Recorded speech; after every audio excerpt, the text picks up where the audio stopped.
All right, I think people are still coming in. We're at about 260, which is great. We're so glad that you're all here to join us for this academic resources panel. We have some great offices here with us today. You'll see them come off mute and their image come up very soon.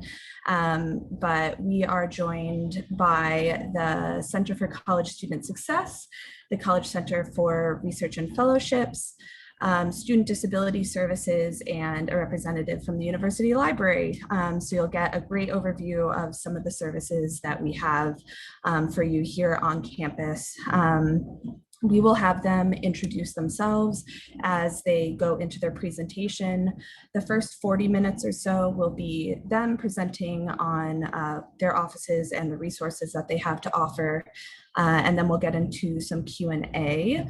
So you will see at the bottom of your screen, there's a Q&A section. Feel free to drop questions into there. That's where we'll pull from when we get into the Q&A section of our presentation. You can also feel free to use the chat. Feel free to introduce yourselves if you'd like, share where you're calling in from, since we know we have people from all over the country and the world. We will be monitoring that chat as we go. So if there are quick questions, we'll try and answer them in the chat. But some of the more in-depth questions you have for the offices, feel free to drop that into the Q&A and we will get to them towards the end. With that, I think we'll get into presentations. Don't want to waste too much time since we have so much great info to share. So I will pass it off to Devin for our first section. Great, thank you so much, Katie, and thank everyone for joining us today. I'm here to talk to you all about the Center for College Student Success, or as it's known on campus, at the CCSS. So hi, my name is Devin Moore. I'm the director of the CCSS, and I just wanted to give you some key highlights, key programs, some opportunities are coming up, and ways to stay in touch and engage with what we're doing. So I guess I'll just start off by saying that despite our name, CCSS is not a traditional academic support center. So you won't find tutoring or academic coaches here, though those services are offered elsewhere on campus. We really focus on supporting students holistically. So we provide this inclusive space and create access to opportunities and resources. So specifically, CCSS works to empower first-generation, lower-income, and immigrant students and the college. And we have acronyms for everything at UChicago. You may have noticed this already. So we do use the acronym FLY. So if you hear me say FLY students, that's what I'm referring to. And we provide a lot of different resources and tools to promote student success and offer programming and community building events to really build positive self-identity and sense of belonging. I will note, however, while we do focus on this group of students, any student in the college is more than welcome to use the resources available in the center. Next slide, please, Katie. So I just wanted to highlight some key programs available through the Center for College Student Success. Maybe advance to real quick, Katie. Thank you so much. So first off, we do support the Odyssey Scholarship Program. And that many students may already be part of this program. You would have gotten notification about that along with your acceptance and your financial aid award. Odyssey comes with a number of different benefits, but CCSS in particular work to create a community among Odyssey scholars and build strong social support networks. We also offer a program called the Chicago Academic Achievement Program, which is underway already. So if there's any students or family members who are part of that, we're really excited to have you here. We're excited for you to be part of that experience. If you click the next three, Katie, I'm just going to highlight some opportunities that all students can really look forward to. In particular, the Maroon Mentors program we offer is going to be launching this summer. And this specifically offers an experience for FLY students to get paired in a mentoring family with other FLY students. We know you already have some really amazing mentors as part of the UChicago mentoring program.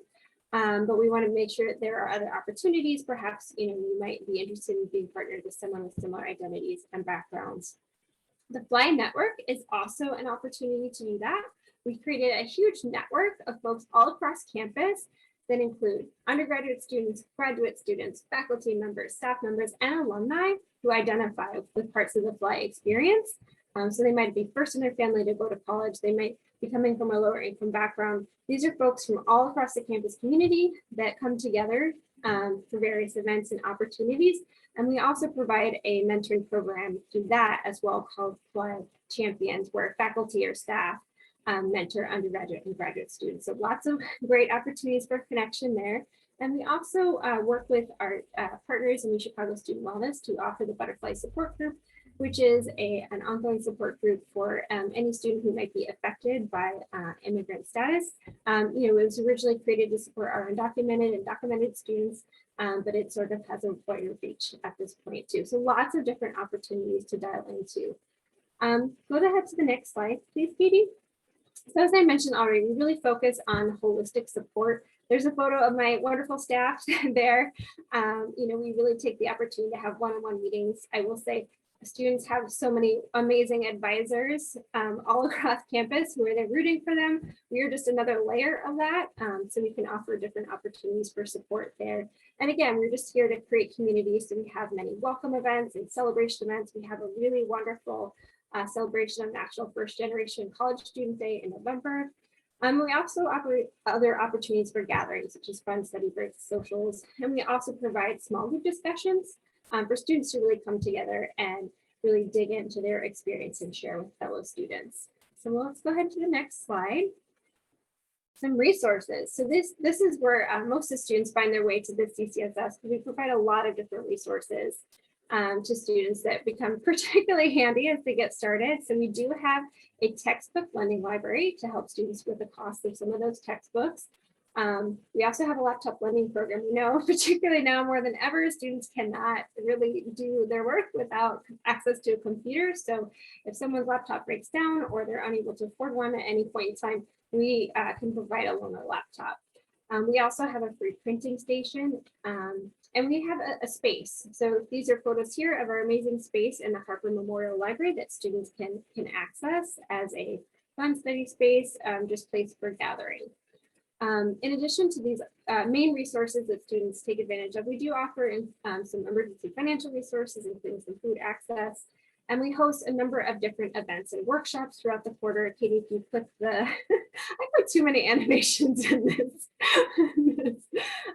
So just some examples here: overcoming imposter syndrome, promoting self-care. Those are so crucial. And creating pathways to opportunities like study abroad funding for Odyssey scholars and other students on financial aid.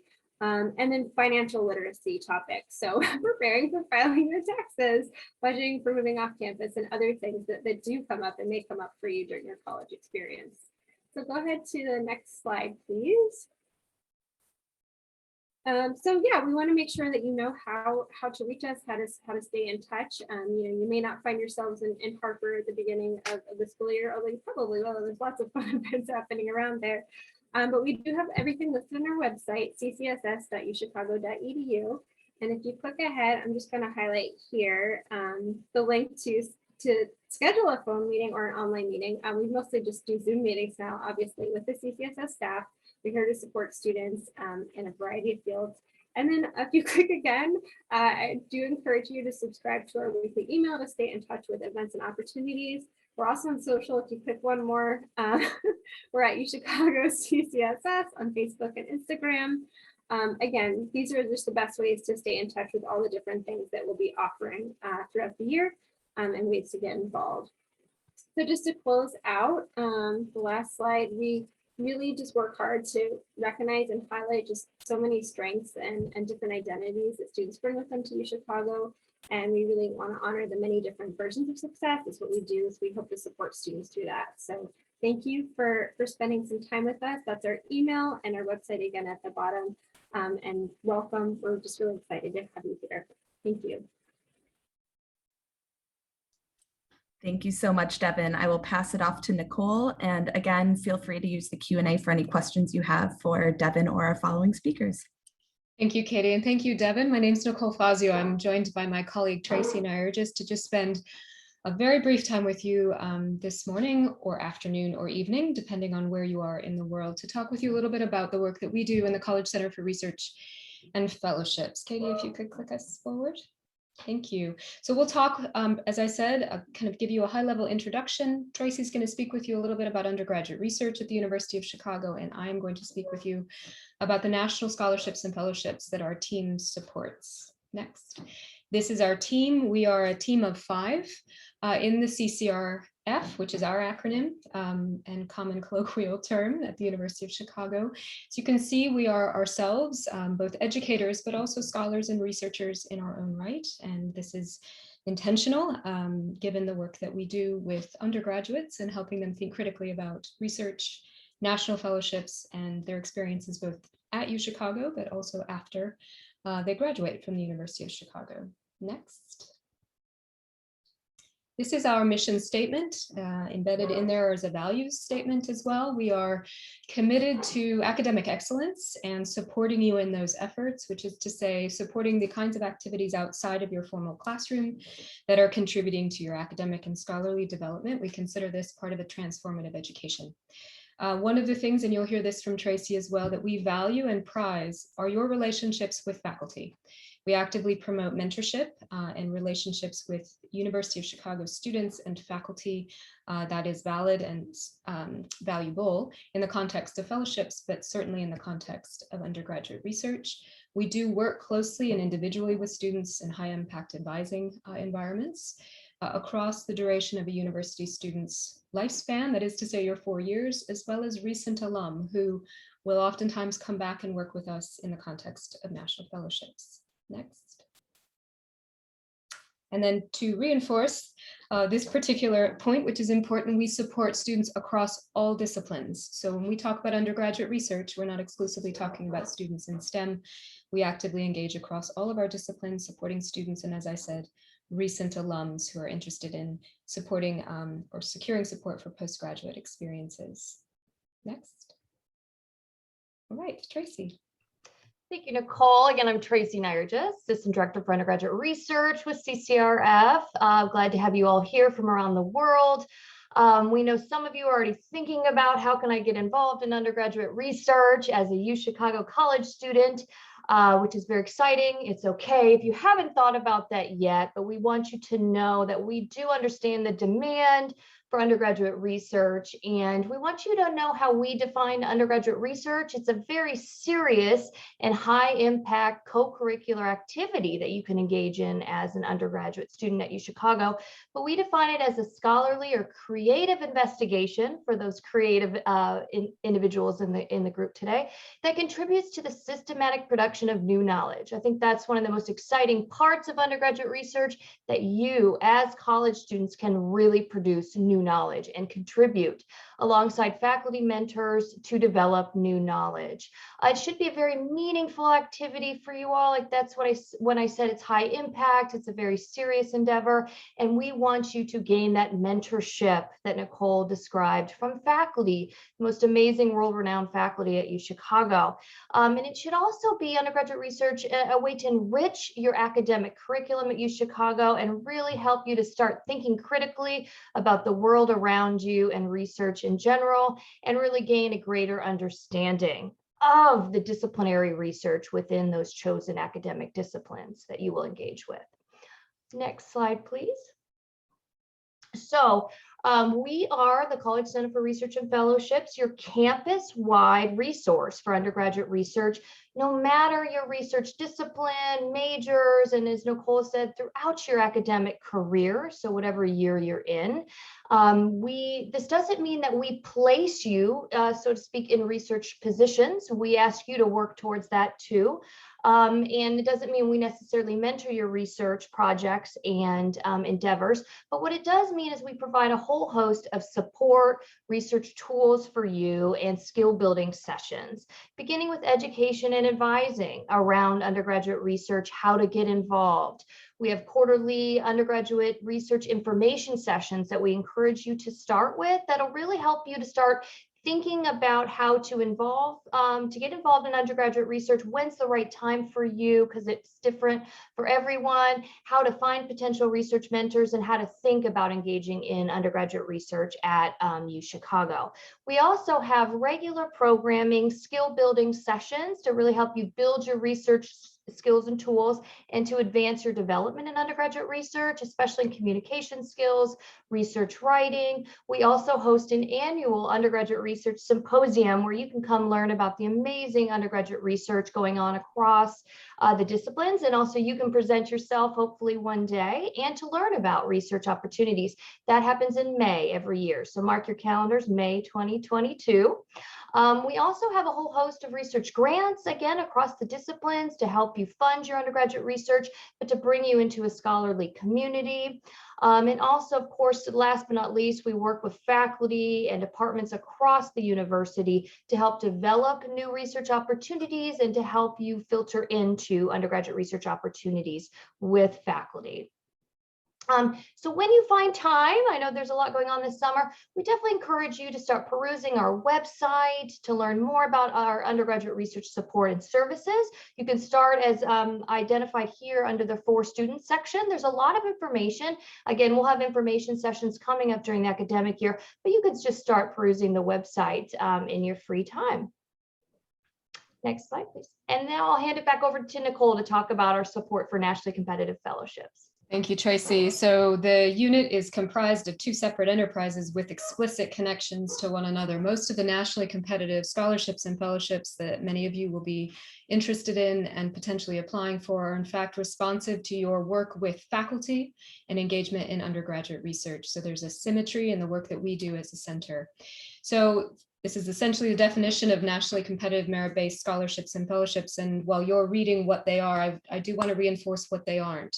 These are not the kinds of opportunities that support financial aid, which is to say UChicago tuition, those types of things. These are fellowships that are nationally competitive, focused on language training, research, what you might intend to do as a graduate student, which is to say third and fourth year students are working with us right now, securing fellowships that will support their graduate studies. So the fellowships that we support are responsive to the choices that you make and the engagement that you seek out, the education that you yourself design at the University of Chicago. So it's an exciting world that we inhabit, and one that is again focused on the ways in which you've used the rich resources at the University of Chicago to prepare yourself for opportunities at the national level. Next slide, please. This is a small selection of photographs of University of Chicago students who have been Rhodes Scholars, Fulbright Scholars, Goldwater Scholars, Truman Scholars, myriad of fellowships that we support in very formal ways. Our University of Chicago students are successful year after year after year in securing major prestigious fellowships. And as I said, a lot of these are very focused on public service, on graduate training in the sciences, or international language acquisition, or research overseas. So snapshot of the students who've come before you, and these are the different ways that we support, very much like what Tracy was saying in terms of undergraduate research. There is a kind of steps, I suppose, one takes, and a variety of resources that we provide to students. The first thing we do is provide education about these national fellowships. Our website has a fair amount of information, but we do quarterly information sessions, just like Tracy does for undergraduate research, approximately 40 plus every quarter, given around how one applies to national fellowships, what are these types of awards, and so on. We mentor students. The majority of our staff time is dedicated to individual mentoring and advising students who ultimately choose to move forward with the national process. We provide extensive writing support and revision support, and then interview preparation for big fellowships like the Rhodes or the Marshall or the Fulbright, which are big postgraduate awards. There is often an interview component. So these are skills that we are training all of you with, that you'll use in your fellowship process, but you most certainly will use in your postgraduate life following UChicago. And then we too work really closely with faculty who serve on our interview and nomination committees. Next slide, please. In terms of engagement, as I said, there is a select number of national fellowships that we support, about 24 that require pretty intensive institutional management, which is to say, in some cases, you must be nominated by the University of Chicago to move forward. There you can see the place that you'll find this list and the descriptions, shorthand descriptions of each of these opportunities on our website. Next slide. So next steps for first years, and this is true for fellowships, but it's certainly also true, of course, for undergraduate research. Please plan to participate in the information sessions that we offer in autumn quarter that are designed especially for you as first years in terms of introducing how to engage in undergraduate research, how to think about it, plan for it, make sure it's right for you. The same is true for national fellowships. So we will offer a whole menu of opportunities for you to learn more about the resources available at the University of Chicago. That central pillar is probably one of the most important things you can begin to do as soon as you set foot on campus, which is to say, start to build your academic network. You must build relationships with faculty.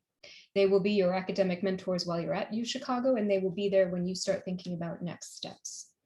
And then make the most of UChicago. Oftentimes students come to us and say things like, well, what makes me competitive? Or how do I get research? And actually the question needs to be back something that you yourself reflect on. What are you interested in? Why are you at the University of Chicago? What kinds of courses are you going to take? Plan to get involved in the things you care about that you're interested in studying. And our office and our team will be there as you start to kind of mature in that way of thinking about what you want to do next. So for now, be a focused undergraduate first year at the University of Chicago, and rest assured that these opportunities will be there when the time is right for you. Last slide and how to connect. As I said, we have a whole menu of workshops every quarter, and you can find that on our information sessions, workshops, and series pages.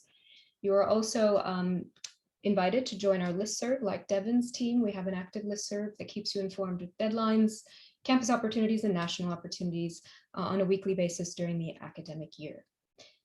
Next slide, last slide. All right, there's our website, which is, apologies, very blue. A way to join the listserv. So the website is ccrf.uchicago.edu. As I mentioned, we have the workshop page, we have the undergraduate research dedicated websites, our web pages, and then the National Fellowship web pages embedded in our larger website. I think with that, that's all from us, but we'll happily answer questions as we get to the last portion of time in the hour we have with you. Thanks so much. Thanks so much, Nicole. And for those who don't have a pen and paper handy, this is recorded and will be on the orientation website. So you can always go back in and get this contact information from the slides. So I will pass it off to Danielle. Hi, everyone. My name is Danielle Garvey, she, her pronouns, and I am the Associate Director of Student Disability Services, and I'll be sharing some information about our office today. Next slide. So today I'll give an introduction of our staff and our location and services. I'll also talk about some of our institutional responsibilities legally as part of UChicago. From there, I'll talk about our interactive process as part of our application process. And then from there, I'll transition into giving an overview of what it looks like to use accommodations at UChicago. Next slide. All right, so our office is located at 5501 South Ellis Avenue. We're right on the corner of Ellis and 55th. Our office works with a variety of students, including students that come into the university with a disability, students that may acquire a disability during their time at UChicago, as well as students who may be temporarily injured. Next slide. All right. And so these are some pictures of some of our staff, including Sharnessa Warren, who is the Director of Student Disability Services, Cappy Fahey, who's our Deputy Director, and Amber DeCosla, who's our Assistant Director. Cappy Fahey, Amber DeCosla, and myself work with students throughout the application process and during their time at UChicago. We also have coordinators with different areas of work when it comes to accommodations, including testing accommodations, document conversion accommodations, note-taking services, as well as communication access or interpreting and captioning services. Next slide. So next up, I'll give some information about the legal framework from our office. Next slide. So some of the work that we do at SDS and the services that we provide are informed by federal, state, and local law, including the Americans with Disabilities Act and its amendments, and the Rehabilitation Act of 1973. Next slide. And the goal of these laws, as well as the services in our office, are to ensure that students with disabilities have equal access to university programs and services. So we are responsible for providing reasonable accommodations to qualified individuals with disabilities. Next slide. Kind of a breakdown of what that means. A qualified individual is defined as someone who's capable of fulfilling the essential elements of the educational program with or without reasonable accommodations. A disability is defined as a physical or mental impairment that substantially limits one or more major life activities. And some examples of major life activities including walking, standing, lifting, seeing, hearing, thinking, among others. Next slide. A reasonable accommodation is defined as an adjustment or amendment to a course, program, service, job, activity, or facility that enables a person with a disability to have equal access to university programs. Next slide. So next up, I'll give an overview of our application process. Next slide. So our website is actually a helpful resource for students, and it gives an overview of our full application process, as well as what we may be looking for in the documentation. So our application process is an interactive process where we engage with the student. And so that includes the submission of an online application, as well as submission from a licensed professional of supporting documentation regarding their condition, as well as a meeting with the student to discuss their accommodations request. Next slide. So we work with students with a variety of needs, including students with psychological conditions, learning or neurodevelopmental disorders, temporary and acute disabilities, as well as physical conditions. Next slide. So here is just a kind of a graph listing out our interactive process, which again includes the submission of our application and supporting documentation, a meeting with the student. Our office meets to determine eligibility. If a student may be approved for accommodations, they are notified electronically. And then from there, if a student is approved for accommodations, there's a process for using those accommodations, including notifying the instructor, and then from there following any sort of steps for implementation. Next slide. So we work with students with a variety of needs, and there is no finite list of accommodations because student needs are so unique. But some of the areas that we work with include academic accommodations, digital accessibility accommodations, and we also work with our partners across campus, including housing and residence life, athletics, campus and student life, facility services, among others. Next slide. So we have a variety of accommodations that we provide to students. Again, the needs of students are very unique, so we tend to tailor them based on the student's need. So some of the more commonly requested accommodations are testing accommodations, note-taking assistance, document conversion in alternative format text, sign language interpreting and captioning, parking and transportation, housing, dining, and facilities access. Next slide. All right, so I'll give an overview of what it looks like to use accommodations at UChicago. So at the college level, students are responsible for the initiation of the implementation of their accommodations, and that's mainly done electronically through our accessible information management system, which allows students to electronically send notifications to their faculty of their approved accommodations. Next slide. We recommend that students complete this notification process to their faculty as early as possible, including in the first 2 weeks of the quarter, and then having a follow-up with their instructor to discuss their accommodations. And then I think we'll save the questions for the end. All right. And so here is our contact information. We are open throughout the year, so definitely feel free to reach us by email, which is available on our website at disabilities.uchicago.edu. And then also we're available by phone at the number listed. Thank you. Thanks so much, Danielle. Really appreciate it. Looks like some questions are getting answered and new ones are coming in, so we'll continue to keep an eye on that. We have one more wonderful presentation, and then we'll get to some of the Q&A. So I will now pass it off to Rebecca. Hi, my name is Rebecca Starkey, and I'm the head of Research and Instruction Services at the University of Chicago Library. Next slide.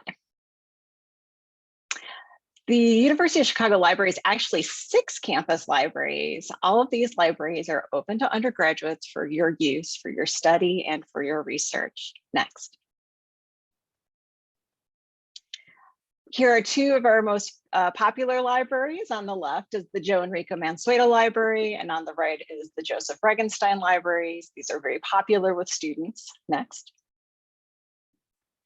But many of our other students use our other campus libraries, such as the John Carrar Library is very popular with their science majors, and the Eckert Library, which is a very small space, is very popular as well. Next. So much of the library is really online now, so you really want to avoid hitting any paywalls by connecting to the University of Chicago Library's network. You can do this by using any links on the University of Chicago Library website, or you can install some tools or software to help you stay connected. So if you'd like to do this, check our website. Your course readings are probably the first thing that you'll be looking for through the library. You can access your course readings through the Canvas site for your class. On the left-hand side, there's going to be a link that says Library Reserves, and you can access your readings right through there. Some readings will be actually at the library. You might have to come in and check it out for 2 hours or 4 hours. So just be sure to go to Canvas, look for Library Reserves to find those readings. When you're looking for items at the library, such as textbooks, you can use our library catalog, which is located right from the front page of our library's website. You can put in your keywords, limit to ebooks and e-journals to find materials that you can check out. Next. There are no limits in the number of items you check out. Due dates are 1 per quarter at the start of the quarter. You can renew your books up to 3 times, so you can have books for a very long time throughout the year. You can go to the shelves and retrieve the books yourselves and find more materials that are related to your topic, or you can request them through our paging and pickup service. Next. If we do not have a book available, if it's checked out or just not at the library, you can use our interlibrary loan service to request a copy from another library. We're partners with many different institutions, including the Ivy League and the Big Ten schools, and we can borrow materials from their library. The loan periods are 12 weeks, so it's just like checking out a book at the University of Chicago Library. There's no fees for this. You can request as many as you like. Just go and request through interlibrary loan when you see that link. We also have a scanning service. If you just need 1 to 2 chapters of a book, you can quickly request those through our scan and deliver option. We will do the scanning for you. There's no fees then, so if you're not using the scanners at the library that charge, and we'll get that to you in just a few days. We're not able to scan the whole book though, just sections of the book. Next. We also have a great collection of ebooks. Each ebook is a little different. There's different limitations on what you can do, such as, can I download the whole book or can I just download a chapter? Feel free to ask our librarians for help if you need that. We're happy to give you guidance and give you tips on how to use ebooks. Next. We also have many journal articles available. The easiest way to locate these, either if you have a citation or if you're just looking by topic, is our tool called Articles Plus. You can just put in the citation, just like here. Next. And you'll see a record for the article. And there's a link that says Find It with the University of Chicago crest on it. And you just select that link. Next. And you can see if the library has the article online through one of our databases, in print at the library, which you can use for scan and deliver, or we can get a scan from another library if it's not available through us. Next. And of course, we have lots of resources for the research that you might be doing either independently or for coursework or for research opportunities. So there's different ways you can find the best sources for your assignments. Next. We have a whole collection of research guides for every major and subject area where you can go in and find recommended resources. Next.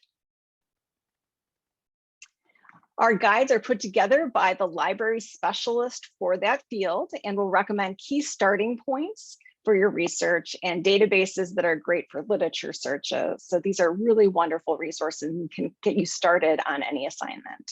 Next. We have sources from all around the world. We collect items from different countries. We have online collections that you can access. A lot of these are only available to the University of Chicago students because they're subscription based, but we also have these collections within our stacks. So you can go and explore books in all sorts of languages and wonderful variety of materials. Next. We also have data. So if you're an econ major or you're looking to work in STEM, we can help you find the data sets that you need for your research. We have geographic information systems as well, special lab at Carrara Library to help you use data and create maps on your own. Next. I can't forget about our Hannah Holborn Gray Special Collections Research Center, which is the home of our archives, rare books, and manuscripts. We have wonderful collections. We have illuminated manuscripts, first editions. We have artists' books. We have really great collections about Chicago. We hold the papers for the university, so you can see departmental papers or perhaps papers of famous faculty members. All of these are available for research, so you can come into special collections and access and use all of these unique materials. Next. And I'm just going to round up by our last tip, and this is the top recommendation I have.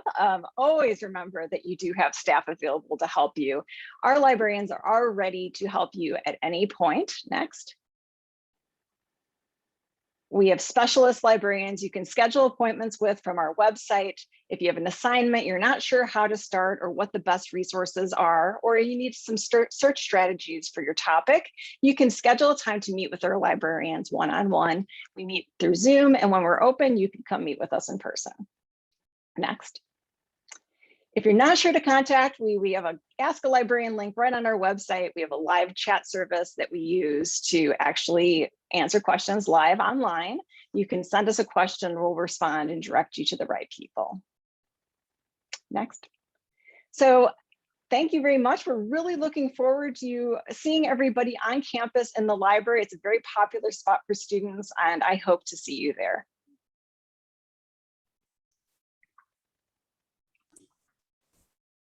All right, thank you all so much. Those were all wonderful presentations, and I really want to get into that special collections section now, so it sounds so neat. I am going to open up the question and answer. All right, so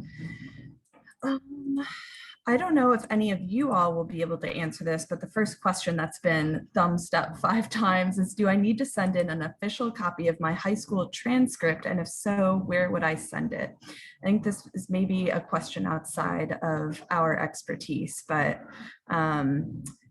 whoever's done that, it's an anonymous attendee. I will put my email in the chat and you can feel free to send this to me and I will find that answer for you. The second one is for the library. It says, does the library only have academic books / materials? That's a great question. We have a lot of fun materials. We have a huge graphic novels collection. We have a special young adult novel section. I love just perusing. There's lots of fiction. We have films from all around the world. So there's a lot of materials that you can just use for your own interests. Wonderful. I have another question for the library. It says, what are the night hours for the libraries? Are there any 24-hour libraries? People are already ready for that overnight study time. Yeah, There is a 24-hour study space in Regenstein Library on the first floor, so you can use that. There's also the Kathy Learning Center, which is not part of the library, but it is another 24-hour study space. A lot of these other ones seem to be academic advising focused, which we unfortunately don't have representation from today. Again, I'm going to put my email in the chat and you can send it to me and I will direct you to the right person. But any other questions for the panelists that we do have today? I'm going to take a last look and see.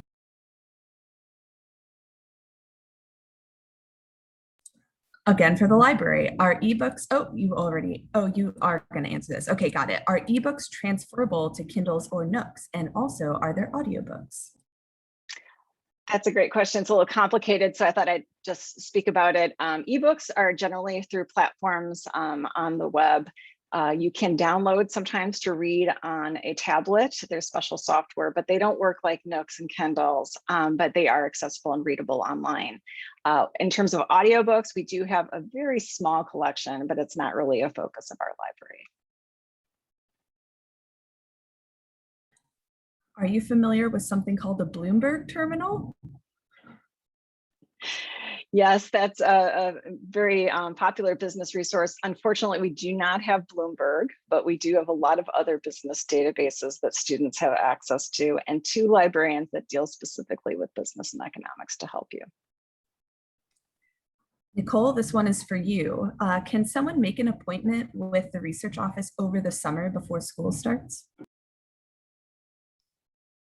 So actually, this is really for Tracy, but no, generally we would ask that all first-year students take advantage of information sessions before they start making individual advising appointments. And as I said, those will be offered right away at the beginning of autumn quarter in the space of undergraduate research and national fellowships. At this point, the best thing for you to do is get to campus, get yourself sorted out and settled into your courses and thinking about what you want to study. And then yes, Tracy will be available to you after information sessions. Another for the library. You may have touched on this a bit, but someone asked, does the library offer any online databases for research? Hundreds of online databases for research in almost every major and subject area you could think of. So those research guides that I mentioned, it's linked right from the front of our website. You can go into them and look to see what we have, and we're happy to direct you to the best one for your need. I'm seeing a few questions about the recording of this. It will be on the orientation website and also on the College Programming and Orientations YouTube channel. So we will, I think there also may be links in your next orientation email. So keep an eye on that if you do want to rewatch this panel. Someone else had, I think it got boosted up. For first years interested in research, should we go to CCRF or contact professors directly? I can respond to that. Well, we definitely want you to get in contact with faculty to mentor your research and to really help you develop and learn the skills. But we want you to start with one of our information sessions. Again, we keep reiterating this, but it's really important for you to think about how you connect with faculty, also how you identify your interests, really to be effective in your search for faculty research mentors and how you can best and effectively communicate with faculty. I could just jump on and add in one thing to what Tracy's already been saying. It's really important, particularly because of the faculty with whom you may eventually work and want to work, to remember that doing undergraduate research with faculty at UChicago is a privilege. It's not a given. And so really educating yourself, as Tracy said, about how to appropriately approach faculty, but also how to make sure you really want to do it and what you want to do. And as Tracy said, that this matters and is in fact relevant at this stage. All very important things Tracy's going to talk about in her information session. So be careful, be thoughtful, be respectful, and do kind of treat this as something that will take a little bit of time actually to learn about and make you'll make more headway if you think carefully about how you reach out to faculty. Again to you, Rebecca, are undergrads allowed to use the professional school libraries? Yes, you are allowed to use the law library, and we also have a social work library. However, the law library does restrict at certain times of the year. They have students who take exams at a slightly different schedule than the college. So during exam periods, students aren't allowed to study in the building, but they can come in and get help or get the books they need. CCRF, again for you, are there any types of resources that teach skills, such as how to write professional emails, asking professors to mentor your research, etc.?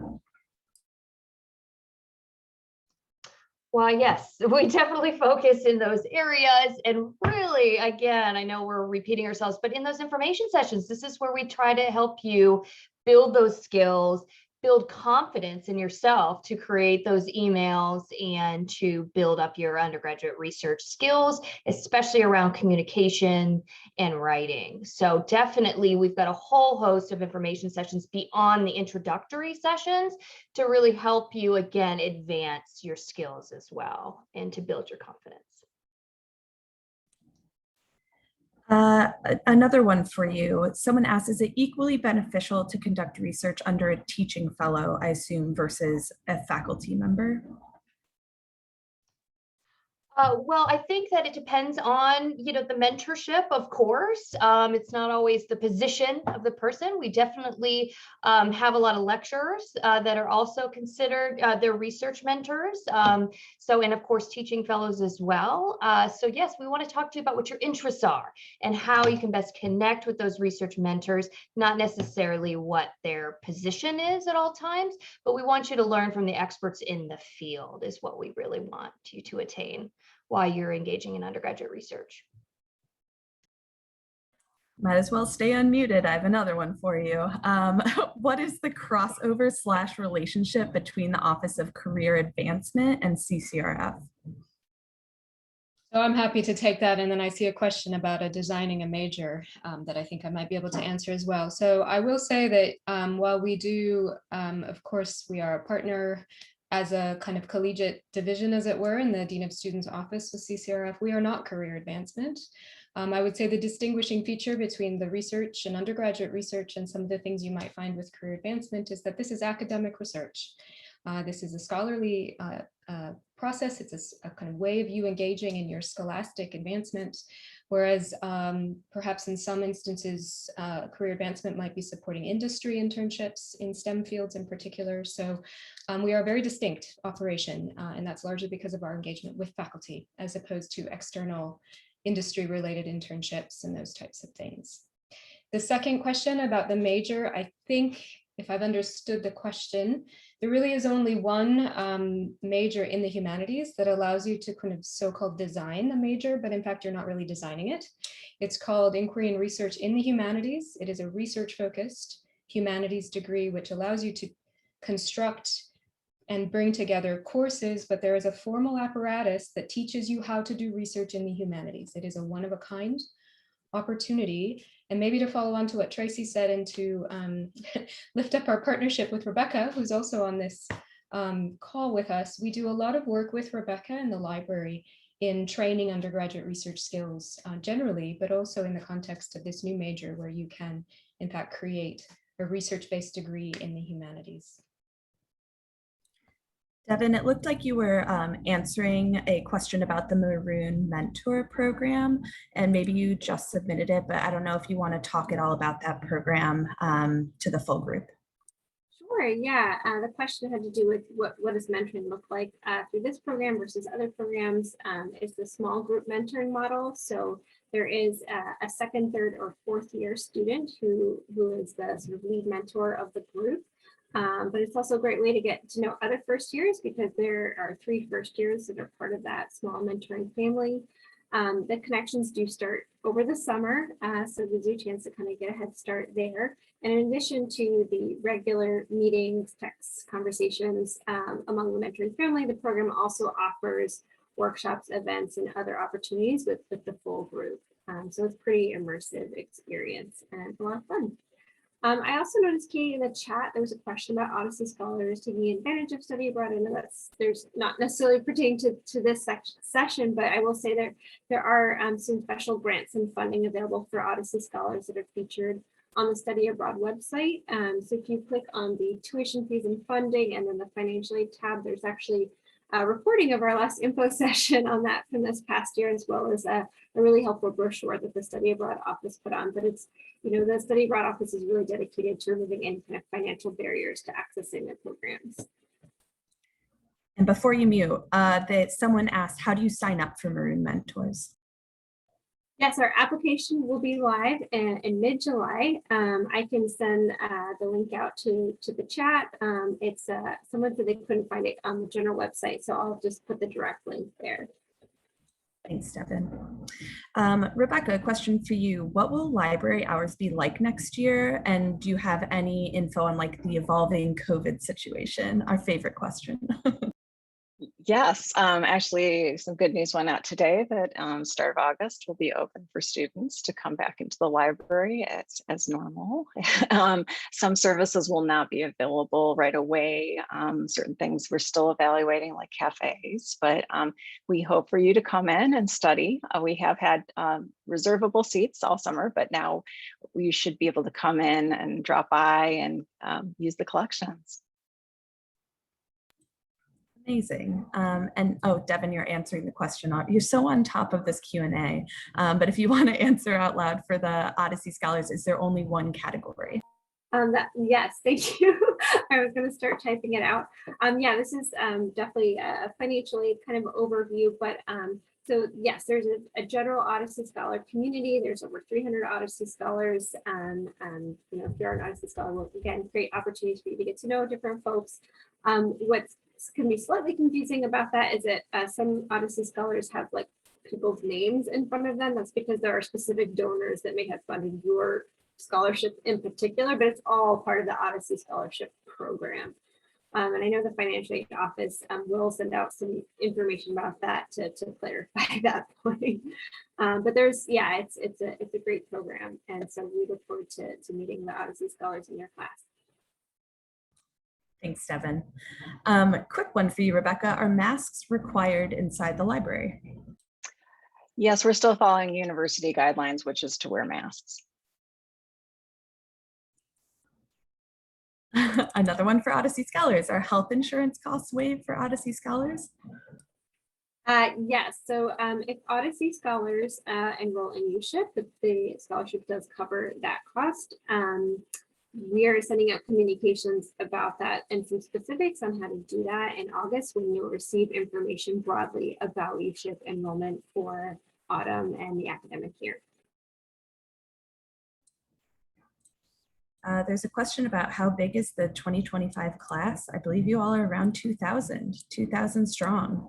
And it looks like there's a lot of questions about academic advising. Again, I don't have any updated information about your advisors, but I will put my email again in the chat and feel free to send me those questions and I can direct you to someone who does know the answers to these questions. Any others? Oh, let's see. Another insurance one. Yeah, insurance questions, feel free to, again, email them to me.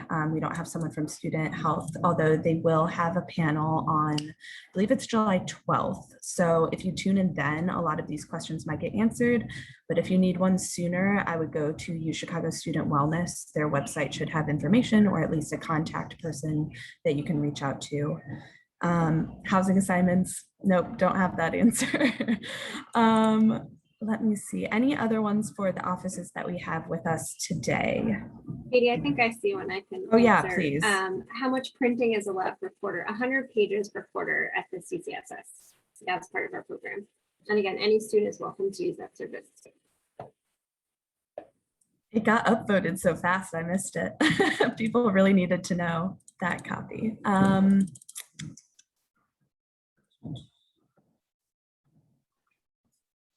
And there's one about student jobs. There's one about student job at the library. We do hire students in a variety of different positions. And actually, I worked as a student worker when I was an undergraduate at the D'Angelo Law Library. So you can definitely get positions and various things that you might be interested, from shelving books to working in preservation or special collections. Right, I think we are just now out of time. So thank you so much to our panelists for your time in presenting and for answering these questions. Again, this has been recorded. We will put it on the orientation website. So feel free to come back and get all of those emails and revisit the slides. If any questions weren't answered, again, feel free to reach out. I will connect you with people who can answer those questions for you. But otherwise, thank you all so much. And we can't wait to see you all on campus. Take care, everybody. Hi, everyone.